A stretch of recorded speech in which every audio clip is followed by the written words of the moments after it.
Well, Palestine's Hamas is to announce its new political program later on Monday. Drafts of the documents show a less aggressive language, dropping references to holy war against Jews.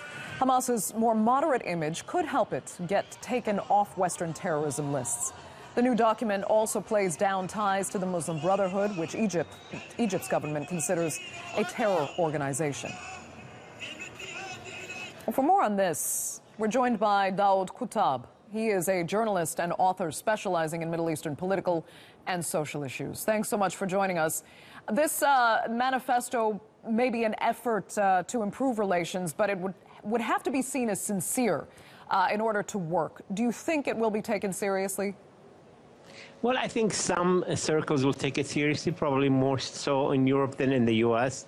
But it's a step in the right direction because I think it's an attempt by the outgoing Hamas leader, Khalid Mash'al, to leave a kind of a more moderate platform to the new coming leadership than what he inherited or he created. And I think this is good for Hamas being much more involved in the political scene than before.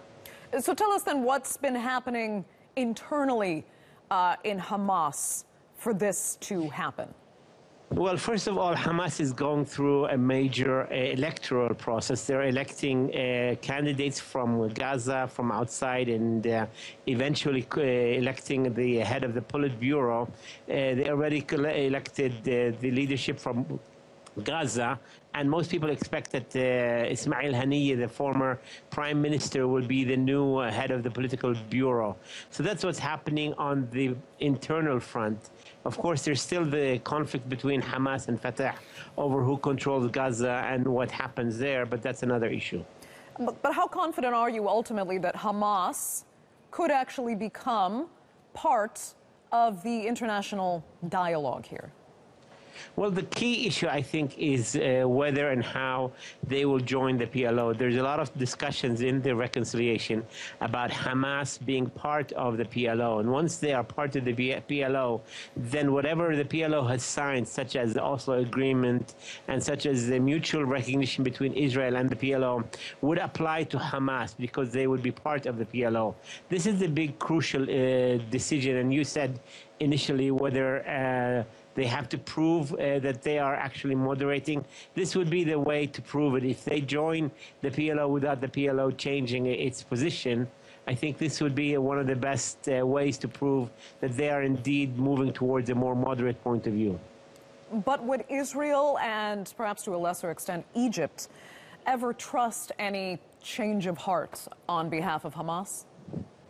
Well, right now, the big question is who controls Gaza. If Hamas allows the presidential guards from Ramallah to control the Rafah border crossing, and if they allow for parliamentary and presidential elections, then it's possible. But right now, there is a lot of animosity and a lot of suspicion between both sides. Even though some progress has happened between Hamas and Egypt, still the Egyptians are totally against the Muslim Brotherhood, and Hamas is seen as part of the Muslim Brotherhood, although I'm told the new document is going to distance them somewhat from the Muslim Brotherhood.